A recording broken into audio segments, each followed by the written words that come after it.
রহিম ও করিম তারা দুই বন্ধু মিলে শহর থেকে গ্রামে রহিমের নানু বাড়িতে বেড়াতে এসেছে।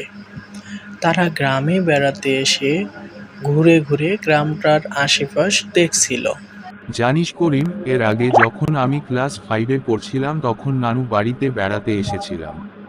আর এখন এই কলেজের শেষে। Love you dear. ভিডিওটি প্লে করার জন্য অসংখ্য ধন্যবাদ। সম্পূর্ণ ভিডিও দেখে আরও নতুন নতুন ভিডিও পেতে দয়া করে চ্যানেলটিকে সাবস্ক্রাইব করে রাখুন। সেই সাথে লাইক, কমেন্ট এবং শেয়ার করতে ভুলবেন না কিন্তু। এটা তুই কি বলছিস রে? এত সুন্দর গ্রামে ছুটি পড়লেই তো আসতে ইচ্ছা করে, আর তুই কি না আসলি এত বছর পর? হ্যাঁ রে, এই গ্রামে বড়ই অদ্ভুত একটা ব্যাপার আছে। আর সেটা জানার পর আর আসার সাহস হয়নি। আর এখন বড় হয়েছি না।